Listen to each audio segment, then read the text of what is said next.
ये कहानी है मेरे प्रभु श्री राम, उनकी जो मानव से भगवान बन गए, जिनका जीवन था मर्यादा का उत्सव और नाम था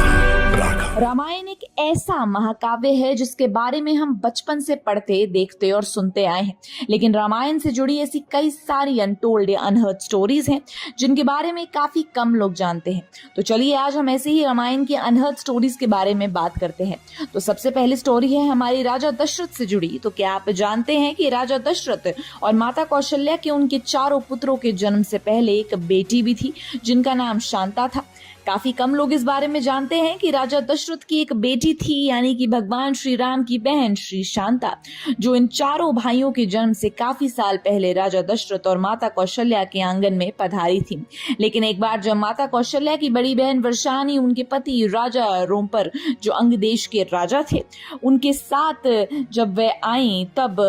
अयोध्या उनसे मिलने आते थे। जब वर्षानी मजहब में ही आते, माता कौशल्या से ये कहती हैं कि क्या वे उसे उनकी बेटी देगी, और जब राजा दशरथ इस बात को सुनते हैं तब वे खुशी खुशी अपनी बेटी शांता को अंग देश के राजा रोमपर और माता कौशल्या की बड़ी बहन को अपनी बेटी दे देते हैं। हालांकि वाल्मीकि के रामायण और तुलसीदास के रामचरित्र मानस में श्री राम की बहन देवी शांता के बारे में कोई उल्लेख नहीं है, लेकिन रामायण के काफी सारे दूसरे वर्जन्स और फोक टेल्स में देवी शांता के बारे में कहा जाता है। और इसके साथ ही राजा राम प्रसाद देवी शांता की शादी ऋषि श्रृंगी से कराते हैं और उनके नाम से हिमाचल प्रदेश में एक मंदिर भी है, और इसके साथ साथ श्रीनगर के नाम भी ऋषि श्रृंगी के नाम पर ही रखा गया है। साथ ही इस फोक टेल को कर्नाटका, केरल और छत्तीसगढ़ जैसे राज्यों में भी माना जाता है और वहां की कहानियों में भगवान श्री राम की बहन देवी शांता का वर्णन किया गया है। साथ ही ये भी कहा जाता है कि श्री राम और उनके तीनों भाइयों को उनकी बहन देवी शांता के बारे में कभी भी नहीं बताया गया था। तो क्या आपको पता था कि श्री राम की एक बहन भी थी? इसके साथ ही अगर हम हमारी दूसरी ऐसी अनहर्ड स्टोरी की बात करें तो वह है रावण से जुड़ी हुई। तो क्या आप जानते हैं कि रावण के 10 सर के पीछे की कहानी क्या है? तो ये तो हम सब जानते हैं कि रावण देवों के देव महादेव के भक्त थे और उसके साथ साथ उन्होंने उन्हें प्रसन्न करने का तय कर लिया था, और इस वजह से वह हर बार छत पर ध्यान लगाते तब अपने सर को काट लेते, लेकिन उनका सर फिर से आ जाता और फिर से वो अपना सर काट देता, और ऐसे उसने 10 बार तक की। और ये देखकर महादेव काफी प्रसन्न हुए और रावण को 10 सर देने का वरदान दिया। और ये थी एक स्टोरी जो रावण के 10 सर के पीछे की। इसके साथ ही रावण के 10 सर होने के पीछे की दूसरी स्टोरी ये है कि रावण सिर्फ महादेव के परम भक्त नहीं थे, लेकिन इसके साथ साथ वो एक महान योद्धा, सभी पुराणों और वेदों के जानकार, आयुर्वेद का नॉलेज रखने वाले डॉक्टर, एक समझदार पॉलिटिशियन, एक्सपर्ट एस्ट्रोलॉजर, एक महान राजा, वीणा बजाने वाले म्यूजिशियन और साथ ही महाज्ञानी भी थे। और रावण ने अपनी लंका को इस तरह से मैनेज किया था कि जैसे वहां कोई गरीबी ही नहीं है, इसलिए उसको 10 सिरों के 6 शास्त्र और 4 वेदों का सिंबल माना जाता है। लेकिन जैसे जैसे वक्त आगे बढ़ता गया उसकी सत्ता भी भूख में बढ़ती गई, और आज रावण के 10 सिरों को काम, क्रोध, लोभ, मोह, मनस, बुद्धि, अहंकार, माया, मदा और चिता के सिंबल माना जाता है। तो ये हैं वो दो ऐसी फोक टेल्स जो रावण और उसके 10 सिरों से जुड़ी हुई हैं। इसके साथ ही हमारी आगे की स्टोरी जुड़ी है रावण के भाई कुंभकर्ण से, जिनके बारे में ये कहा जाता है कि वो साल के 6 महीने सोते रहते हैं और 6 महीने खाते और जागते हुए। लेकिन ऐसा क्यों? तो जब रावण, कुंभकर्ण और विभीषण से प्रसन्न होकर भगवान ब्रह्मा ने जब उन्हें वरदान मांगने के लिए कहा, तब देवराज इंद्र को पक्का यकीन था कि कुंभकर्ण उनका इंद्रसन ही ब्रह्मादेव से मांगने वाले हैं, और इसी बात से डर कर वह माता सरस्वती के पास मदद मांगने के लिए गए और उनसे भीख मांगी कि वह कुंभकर्ण की जीभ को बांध दे। और माता सरस्वती ने इंद्रा पर दया खत्म की और कुंभकर्ण की जीभ को बांध दी, और इस वजह से जैसे कि वो इंद्रसन बोलने लगे उस जगह उन्होंने निद्रासन बोल दिया, और ये सुनकर ब्रह्मदेव ने उन्हें जीवन भर की इटर्नल स्लीप का वरदान दे दिया। और अपने भाई को मिले ऐसे वरदान को देखकर रावण को अपने भाई कुंभकर्ण पर काफी दया आई, और इसी वजह से उन्होंने ब्रह्मदेव को ये रिक्वेस्ट की कि वे उनके दिए इस वरदान को वापस ले लें। लेकिन ब्रह्मदेव ने कहा कि वो अपने दिए वरदान ऐसे वापस नहीं ले सकते, इसलिए उन्होंने एक कंडीशन के साथ अपना वरदान को वापस लिया और कहा कि कुंभकर्ण आधे साल सोता रहेगा और बाकी का आधा साल जगता रहेगा। और जब श्री राम और उनकी वानर सेना ने लंका पर हमला किया था तब कुंभकर्ण सो रहा था, और इस वजह से उन्हें उठाने के लिए कहा जाता है कि उन पर 100 हाथी चलाए गए और उन्हें उठाने के लिए काफी सारी कोशिशें की गई। ये तो हो गई रावण और कुंभकर्ण से जुड़ी स्टोरी। लेकिन क्या आप जानते हैं कि श्री राम के साथ जब श्री लक्ष्मण वनवास गए थे तब वे पूरे 14 साल जगते रहे थे और उनके लिए देवी उर्मिला भी 14 साल तक सोई नहीं थी। साथ ही रविंद्रनाथ टैगोर ने उन्हें हमारे इंडियन लिटरेचर में as one of the forgotten heroines classified किया है। वो भी माता सीता की तरह एक आइडियल वाइफ थी जिन्होंने अपने पति से दूर 14 साल बिताए, क्योंकि उन्हें पता था कि लक्ष्मण अपने भाई राम से दूर नहीं रह सकते और साथ ही श्री लक्ष्मण 14 सालों का वनवास के दौरान एक पल भी सोए नहीं थे। और जब निंद्रा देवी ने उनसे कहा कि उनकी जगह पर किसी को 14 साल तक सोना होगा, तब सिर्फ देवी उर्मिला ही थी जिन्होंने 14 साल तक लक्ष्मण की जगह पर सोने का फैसला किया। और साथ ही ये भी कहा गया था कि जब श्री राम ने माता सीता को वनवास के लिए ले जाने की बात की, तब वही अकेली थी जिन्होंने श्री राम के खिलाफ जाकर आवाज उठाई थी। और अब हम उम्मीद करते हैं कि देवी उर्मिला की इन सैक्रिफाइसेस के बारे में आने वाली रामायण में अच्छे से डिस्क्राइब किया जाएगा, क्योंकि उनका सैक्रिफाइस करना इस रामायण का बहुत बड़ा हिस्सा था। देवी उर्मिला के साथ एक और ऐसी इंटरेस्टिंग स्टोरी जुड़ी है, एक गिलहरी से, यानी कि स्क्विरल से, जिसके बारे में हम शायद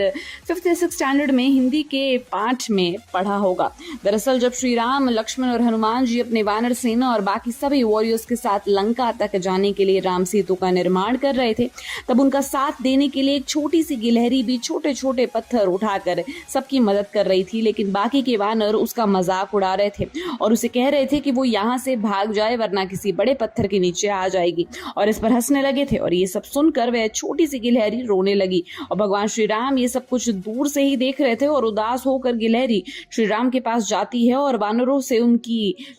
उनसे शिकायत करती है। और जब श्री राम वानरों को देखते हैं कि कैसे गिलहरी ने छोटे छोटे पत्थर रखे थे, वो बड़े पत्थरों के बीच एक रास्ता बनाकर मदद कर रहे हैं। और साथ ही उन्होंने ये भी कहा था, और कंट्रीब्यूट भले ही छोटा हो लेकिन वो उतना ही वैल्यूएबल होता है जितना कि कोई बड़ा कंट्रीब्यूशन। और उसके बाद उस छोटी सी गिलहरी के हार्डवर्क को देखकर भगवान श्री राम ने उसकी पीठ पर अपनी उंगलियों से उसे सहारा दिया था और कहा था कि जब से गिलहरियों की पीठ पर ये निशान बने हैं, यानी कि वो तब से श्री राम के आशीर्वाद अपने साथ लिए हैं। गिलहरी से जुड़ी इस शॉर्ट स्टोरी को हमारे देश में काफी जहां छोटे बच्चों को सुनाया जाता है। इसके साथ एक इंटरेस्टिंग स्टोरी श्री राम और रावण के बेटे मेघनाथ, या जिनके इंद्रजीत भी कहा जाता है, उनसे जुड़ी हुई है। और इन दोनों के बीच हुई बैटल काफी फियर्स थी और मेघनाथ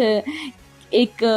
आती महारथी थे जो एक साथ 12 महारथियों से लड़ सकते थे और उन सभी को हरा भी सकते थे, जबकि लक्ष्मण सिर्फ एक महारथी थे, लेकिन फिर भी वही एक अकेले ऐसे योद्धा थे जो इंद्रजीत को मार सकते थे। साथ ही मेघनाथ ने इंद्र को भी हराया था और इसलिए उनका नाम इंद्रजीत पड़ा था। और जब वो इस युद्ध का हिस्सा बने थे, तब आते ही उन्होंने अपने ब्रह्मास्त्र लगभग 67 मिलियन वानरों को एक ही झटके में खत्म कर दिया था, जो ऑलमोस्ट आधी वानर सेना थी। लेकिन इंद्रजीत को ये श्राप मिला हुआ था कि वो उसे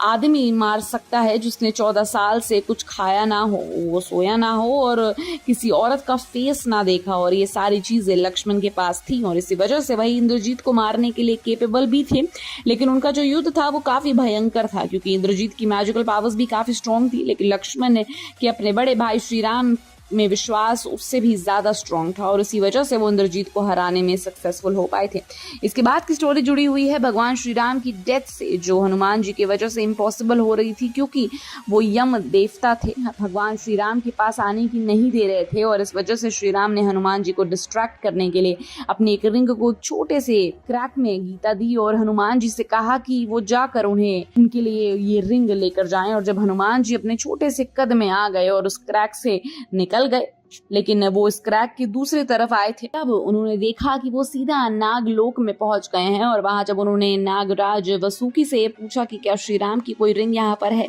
तब उन्होंने हनुमान जी को 10 जितनी रिंग्स दिखाई और तब हनुमान जी ने सोच में पड़ गए कि आखिर इनमें से श्री राम की असली रिंग कौन सी है, और वो उसे ढूंढने लगे। और उसके बाद ही नागराज वसुकी ने हनुमान जी को ये बताया कि ये 10 रिंग्स हर एक काल चक्र को दर्शाती हैं, और इसका मतलब ये होता है कि हर बार जब राम अपनी एक रिंग गिराते हैं तब एक मंकी उसे लेने आता है, और तब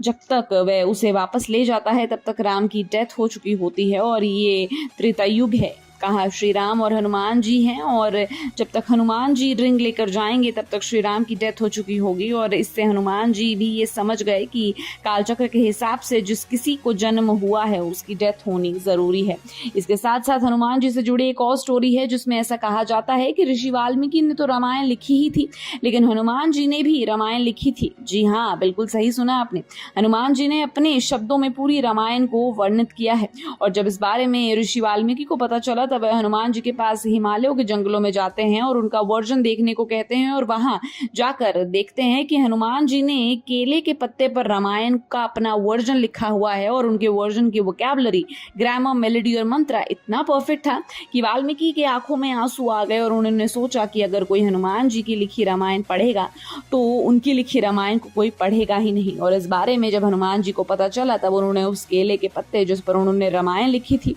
उसे फाड़ दिया और उसकी एक बॉल बनाकर उसे स्वॉलो कर गए। और फिर जब वाल्मीकि ने उनसे पूछा कि उन्होंने ऐसा क्यों किया तब हनुमान जी ने कहा कि तुम्हें तुम्हारी रामायण की ज्यादा जरूरत है क्योंकि तुमने रामायण इसलिए लिखी है ताकि दुनिया तुम्हें याद रख सके, लेकिन मैंने रामायण इसलिए लिखी है क्योंकि मैं मेरे श्री राम को याद रखना चाहता था। और फिर वो वहां से चले गए और हमें कभी भी हनुमान जी को रामायण वाला वर्जन देखने को नहीं मिला। ये तो है हनुमान जी की लाखों एबिलिटीज में से एक एबिलिटी, लेकिन क्या आप ये जानते हैं कि हनुमान जी के काफी अच्छे सिंगर भी थे। जी हाँ, जब श्री राम, माता सीता और लक्ष्मण के साथ रावण को हराकर वापस लौटा जा रहा था अयोध्या तब उन्होंने साथ ही हर जगह झड़न का माहौल था और वहां पर सभी देवता भी मौजूद थे जिनमें से एक नारद मुनि भी थे। और जब श्री राम ने नारद मुनि को कुछ अच्छा गाने के लिए कहा तब नारद मुनि उठ खड़े और उन्होंने कहा कि उनके सामने ज्यादातर वानर ही हैं और जब उन्होंने सोचा कि उनके सामने गाना उनकी बेइज्जती होने के बराबर है और इसीलिए उन्होंने श्री राम से झूठ बोला कि वो इस वक्त गाने के मूड में नहीं है। लेकिन राम तो है अंतर्यामी और वो नारद मुनि की बात समझ गए और उनसे कहा कि कोई बात नहीं, हनुमान इस वक्त गाना गाएंगे। और ये सुनते ही हनुमान जी जो श्री राम के चरणों के पास बैठे थे उठ खड़े हुए और जैसे ही उन्होंने गाना शुरू किया वहां मौजूद सभी लोग उनके गानों में खो गए और नारद मुनि भी हनुमान जी के गाना सुनकर खो गए और अपनी वीणा को साइड में रख दिया। और जैसे ही हनुमान जी का गाना खत्म हुआ और धीरे धीरे सभी अपने सेंसेस में वापस आने लगे तब नारद मुनि ने देखा कि उनकी वीणा के जो मोती हैं वो पिघल गए थे और वापस से पत्थर बन गए थे क्योंकि हनुमान जी के गाने का असर इन मोतियों पर भी हुआ था। और जिस तरह से हनुमान जी का गाना सुनकर नारद मुनि ने अपनी वीणा खो दी थी। तो ये है रामायण से जुड़ी ऐसी 10 अनहर्ड स्टोरीज जिन्हें ज्यादातर लोग नहीं जानते। तो आप इनमें से कौन कौन सी स्टोरीज जानते थे हमें कमेंट सेक्शन में जरूर बताएं। And till then keep watching Bollycraft Studio. Become an actor in Bollywood. WhatsApp hi to 8828850088.